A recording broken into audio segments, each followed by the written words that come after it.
Histoire d'en dire plus.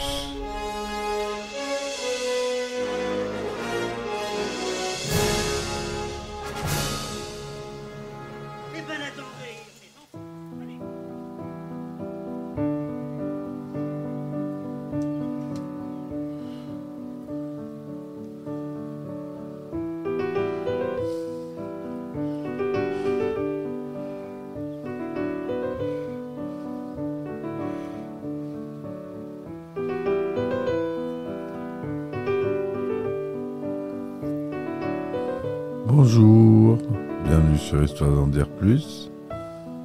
Aujourd'hui on parle d'un grand film, un film français que j'aime beaucoup, vous l'aurez reconnu à la musique, de Jean-Pierre Jeunet, Le fabuleux destin d'Amélie Poulain.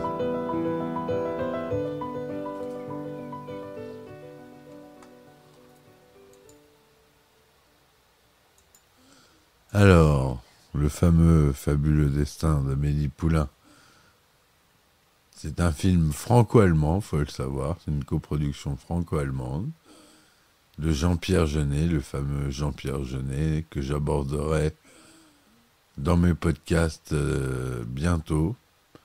Je vais reprendre à peu près tous ces films qui sont marquants, Délicatessen, La Cité des Enfants Perdus, etc., etc. Donc Amélie Poulain, il est sorti en 2001. C'est une comédie romantique écrite par Jean-Pierre Jeunet et Guillaume Laurent, avec Audrey Tautou dans le rôle titre. Ce film a été directement inspiré d'un fait de la vie de l'écrivain Michel Foucault. Le film est une représentation originale et parfois idéalisée de la vie contemporaine à Paris, dans le quartier de Montmartre. Il s'agit d'un des plus gros succès commerciaux mondiaux pour un film français. Le film reçoit de très nombreuses récompenses, ainsi que de multiples nominations, dont 13 au César et 5 aux Oscars. En 2002, il obtient 4 Césars, dont celui du meilleur film et du meilleur réalisateur. Et oui. Donc notre plus grosse récompense française a récompensé ce film du meilleur film et du meilleur réalisateur. Donc la présentation générale, conçue le 3 septembre 1973 à 18h28 32 secondes, de la fécondation d'un ovocyte de Madame Amandine Poulain, née Fouet, par un spermatozoïde de Monsieur Raphaël Poulain. Amélie Poulain est une petite fille qui passe son enfance à Enghien-les-Bains.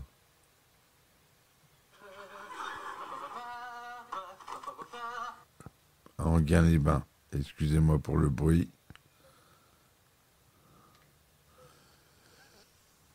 Donc, comme acteurs principaux, on a Audrey Tautou, Mathieu Kassovitz, Rufus, Laurella Cravotta, Serge Merlin, on a aussi Jamel, on a d'autres acteurs que je vais citer plus après quand on verra le casting plus en détail. On va commencer par le synopsis détaillé.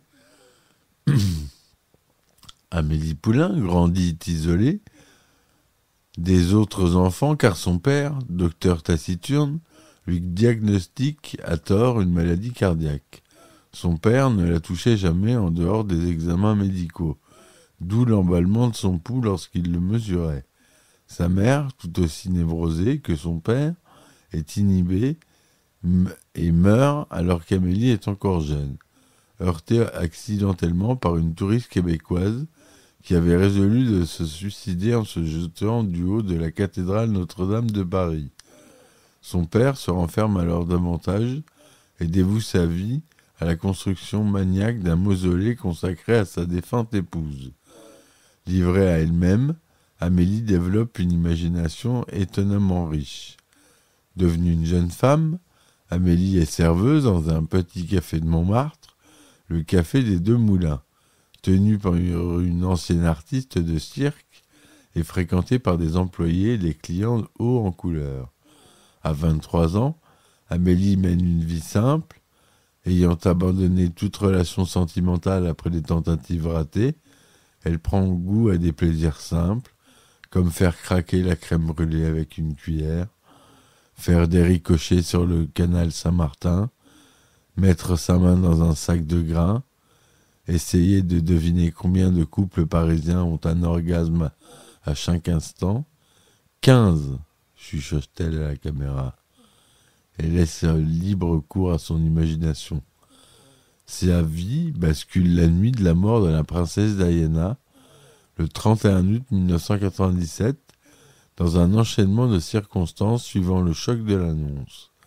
Elle découvre, derrière une plainte décellée de la salle de bain, une vieille boîte métallique de bergamote de Nancy, des bonbons, de la confiserie Lefebvre-Georges, remplie de souvenirs cachés par un garçon qui vivait dans son appartement 40 ans avant elle. Fascinée par sa découverte, elle se met à la recherche de la personne, maintenant adulte, qui avait placé la boîte afin de la lui rendre, tout en établissant un marché avec elle-même. Et si elle le retrouve et le rend heureux, elle consacrera sa vie à aider les autres, sinon tant pis. Après quelques erreurs et un minutieux travail de détective, aidé par le reclus Raymond Dufayel, un peintre surnommé l'homme de verre, à cause d'une ostéogenèse imparfaite, comme dans Glace et dans Incassable.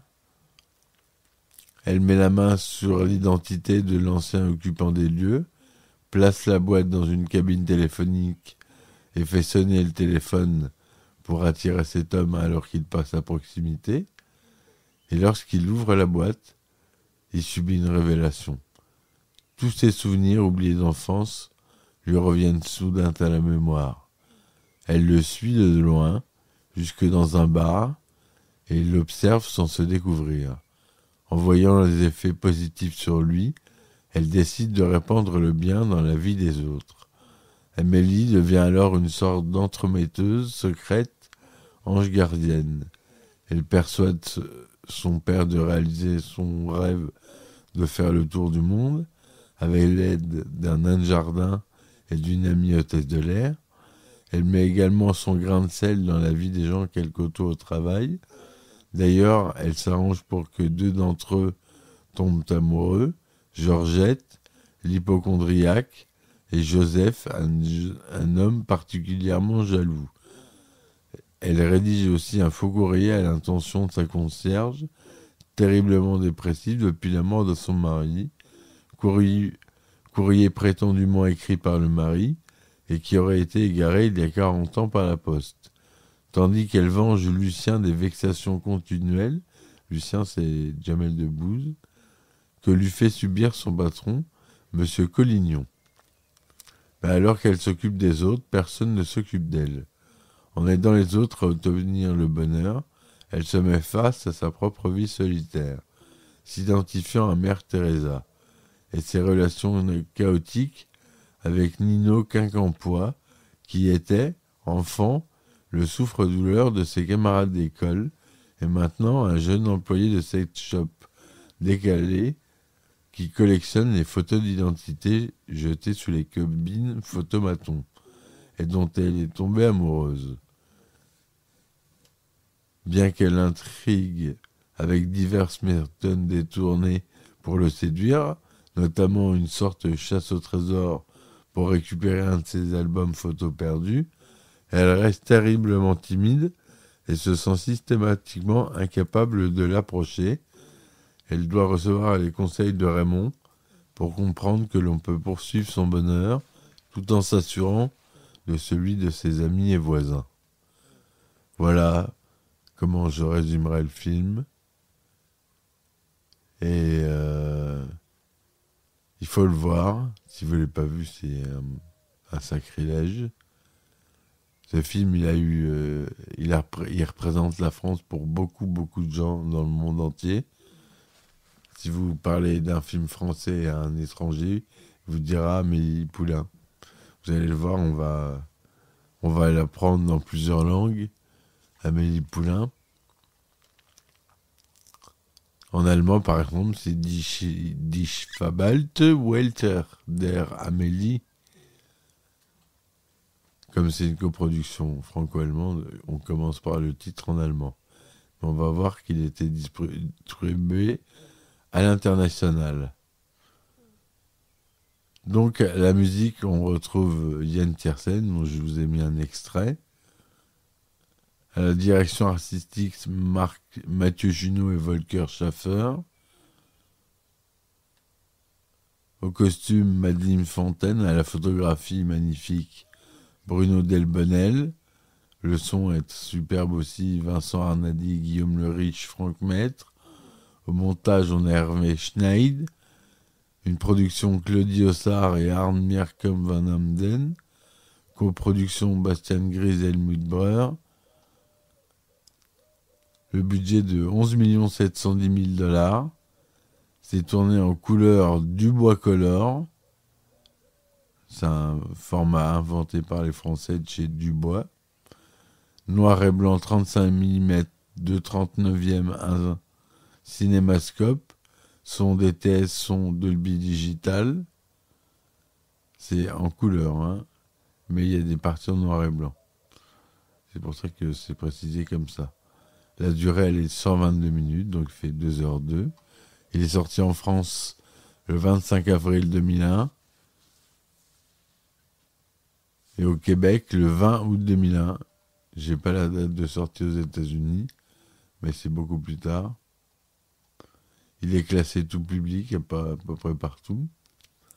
Audrey Tautou, il joue Amélie Poulain, Mathieu Kassovitz, Nino Quincampoix.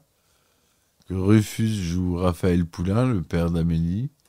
Lorella Cravotta, Amandine Poulain, la mère d'Amélie. Lorella Cravotta, qu'on connaît dans beaucoup de films aussi, qu'on a vu, qui est connue. Serge Merlin, Raymond Dufayel, le peintre. Jamel Debbouze, Lucien, l'employé de Collignon. Clotilde Mollet, Gina, la serveuse. Claire Morier, Suzanne, la patronne. Notre chère Isabelle Nanty, qui joue Georgette, la préposée à la vente du tabac et au ticket de jeu. Et on a Dominique Pinon, évidemment, comme dans quasiment tous les films de Jeunet, qui joue Joseph, l'ex-amant jaloux de Gina. On a Yolande Moreau, qui joue Madeleine Wallace, la concierge. On a Michel Robin. On a Armelle, qui joue Philomène, l'hôtesse de l'air, amie d'Amélie. André Dusselier, qui fait le narrateur, qui a une place très importante dans le film, donc il faut le citer. Frédéric Mitterrand, qui fait une voix off à la télévision aussi. Tiki Olgado, qui apparaît en photo dans le film. Voilà pour les apparitions et les caméos de stars. Le tournage se déroule du 2 mars au 7 juillet 2000 à Paris et en studio à Cologne.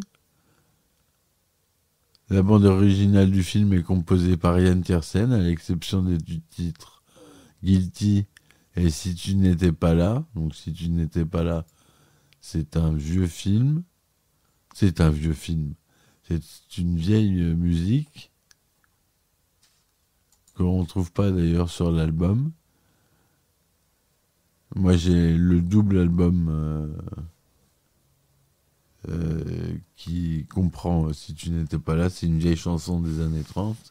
Ah, si tu n'étais pas là. Un peu, vous voyez, le genre. Voilà.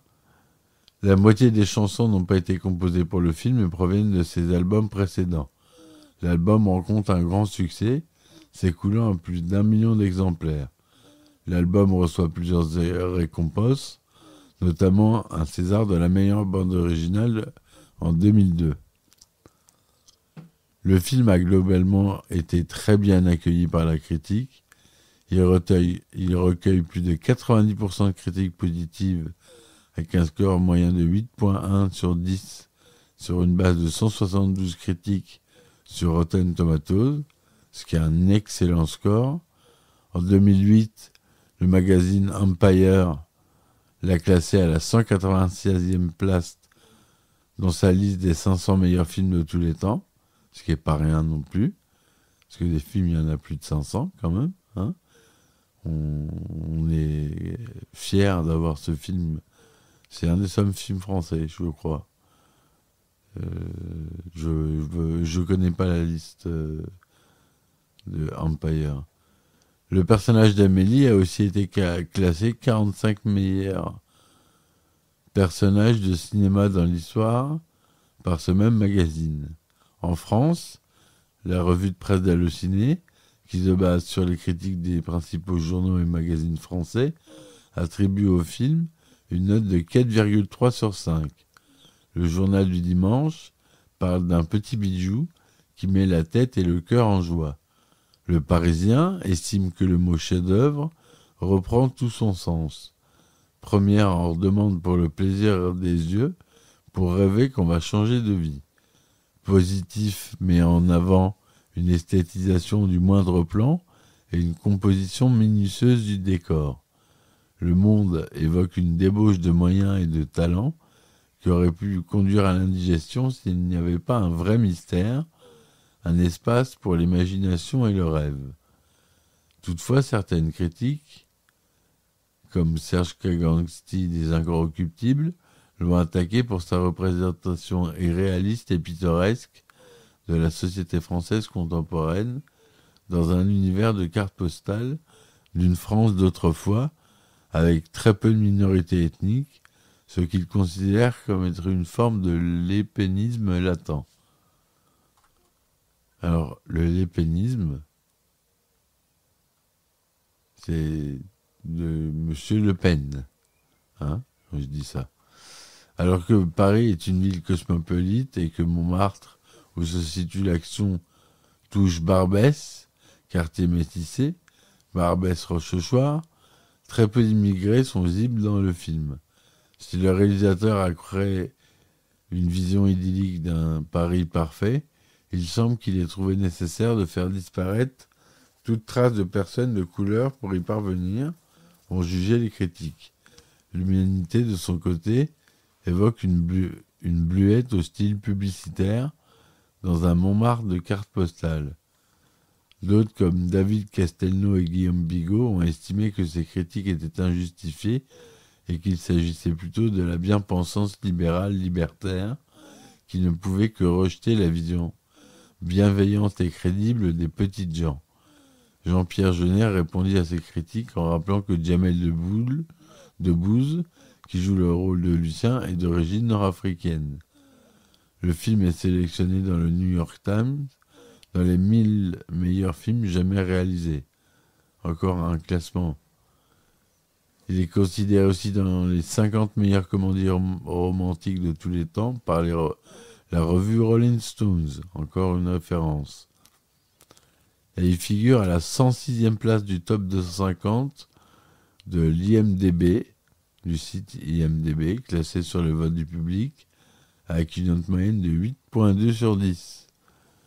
En France, il fait plus de 23 115 000 entrées. Deuxième plus gros succès international d'un film français en langue française depuis qu'Unifrance collecte les données en 1994. Derrière Intouchable, et qui l'a battu après, avec ses près de 31 millions d'entrées dans le monde, hors France, au 21 janvier 2013, film toujours en exploitation à travers le monde à cette date. Et si on y ajoute les 8 636 000 entrées réalisées en France, le film totalise 32 405 000 entrées dans le monde entier, soit le 5e plus grand succès en nombre d'entrées en France d'un film français, tel que ce soit sa langue de tournage, depuis qu'Unifrance collecte les données en 1994, après Intouchable, premier avec plus de 51 millions d'entrées, près de 19,5 en France et 31 millions dans le monde, en mars 2013. Il y a le film Taken 2 aussi qui a fait 51 millions d'entrées. Et le 5e élément, 43 millions d'entrées. Taken, 33 millions d'entrées. Bon, tout ça, voilà, c'est des films, des productions françaises, mais avec des acteurs américain, donc ça reste un très bon score pour le fabuleux destin d'Amélie Poulain. Jean-Pierre Jeunet raconte dans les commentaires DVD que l'idée de l'album photo, des photos d'identité jetées, lui vient de l'auteur français Michel Folco, qui avait tenu un tel album. Le droit à la propriété intellectuelle en France a empêché Jeunet d'utiliser le dit album, ce qui l'a contraint à embaucher des figurants et des personnes du tournage pour être pris dans ces clichés. Le personnage d'Amélie Poulain est librement inspiré du personnage principal du court-métrage Lucille et le photomaton de 1993 de Sébastien Nuzzo, qui partage la même intrigue autour des photomatons. Jean-Pierre Jeunet s'est aussi inspiré du court-métrage Agathe tricotte en 1998 de Catherine Lecoq pour l'intrigue du nain de jardin globe-trotter. Jeunet avait à l'origine écrit le rôle d'Amélie pour l'actrice britannique Emily Watson, dont il avait adoré l'interprétation dans Breaking the Waves. Dans le script original, le père d'Amélie est un Britannique vivant à Londres. Cependant, le français d'Emily Watson se révéla insuffisant pour ce film, et à cause d'un emploi du temps incompatible avec le tournage de Gosford Park, Jeunet réécrivit le script pour une actrice française. C'est en voyant l'affiche de Vénus Beauté Institut que Jeunet eut envie de faire des essais à Audrey Tautou pour le rôle d'Amélie. Jeunet assure avoir été convaincu au bout de 3 secondes, tout en précisant « J'adore ça que pendant le casting, on ressent ce frisson de l'évidence. J'ai alors commencé le casting en France. Émilie est devenue Amélie. Vanessa Paradis a refusé le rôle. Puis un jour, je suis passé devant l'affiche de Vénus Beauté. J'ai découvert Audrey Tautou, avec tous ses grands yeux sombres, un éclat d'innocence. C'était une évidence. Au départ, Jean-Pierre Jeunet avait pensé au comédien Jacques Thébault, jadis voix française de Steve McQueen, pour faire le narrateur. Mais le timbre de ce dernier ayant trop vieilli avec les années, Jeunet porte finalement son choix sur André Dussolier, qui a une très belle voix off, à milieu de moi. Le film ne fut pas sélectionné au Festival de Cannes. L'absence d'Amélie Poulain souleva une controverse à cause de l'accueil enthousiaste du public et des médias français en comparaison. Un précédent film de Jeunet, La Cité des enfants perdus, avait reçu un accueil plutôt mauvais à Cannes. Gilles Jacob, le président du festival, jugea le film inintéressant, bien qu'il ne vût qu'une version incomplète, notamment sans musique d'accompagnement. Un autre film avec Audrey Tautou, Le battement d'ailes du papillon de Laura Firod, sorti l'année précédente, s'est vendu en Corée et en Russie sous le titre d'Amélie 2. Le film n'ayant aucun rapport avec l'original, il s'agissait d'une simple stratégie marketing de la part des distributeurs locaux. Devant la façade de la gare du Nord, le narrateur André Dussolier dit « Amélie arrive au photomaton de la gare de l'Est ». Le mot « Nord » sur la façade a été remplacé numériquement par « Est ». Le 14 janvier 2023, Jean-Pierre Jeunet poste sur sa chaîne YouTube le court-métrage La véritable histoire d'Amélie Poulain. Le film démontre qu'Amélie Poulain est un agent du KGB. Ça, je ne l'ai pas vu encore. Une représentation télévisée de la chanteuse de gospel à la guitare Rosetta Sarp, interprétant Up Above My Head, sont présents dans le film. Donc, les différents titres du film en plusieurs langues. Alors, on l'a dit en anglais, Die fabelhafte Welt der Amélie. En anglais, Amélie, ou Amélie from Montmartre. Ça dépend si c'est l'Angleterre ou les États-Unis. En arabe, c'est Amélie, Hamli. Je ne sais pas si je le dis bien. En bulgare, Nevarostoyonadma Sadbana Amélie Poulen. En chinois, l'ange Amélie, avec les caractères amour, bobo. En catalan, Amélie. En coréen, Amélie. En croate, Amélie. En espagnol, Amélie. En espéranto, la Fabella Destino de Amélie Poulain. En finnois, Amélie. En gallois, je ne saurais pas le prononcer. Dans les autres langues non plus, mais c'est souvent Amélie, tout court, qui ressort le plus. Voilà ce que je voulais vous dire sur ce film très original, qui a tout pour plaire. Une photo magnifique, une colorisation bien à elle, qui a été copiée et recopiée après. Ça a été appelé le style Amélie Poulain. Cette colorisation un peu verte, un peu teintée, désaturée, très colorisée, sursaturée sur certaines couleurs et désat sur d'autres. Un film vraiment hors du temps, qui peut se regarder, re-regarder avec plaisir. J'espère que vous aurez pris autant de plaisir à écouter ce podcast. Je vous dis à très vite. Et on finit avec un autre titre d'Amélie. C'est parti.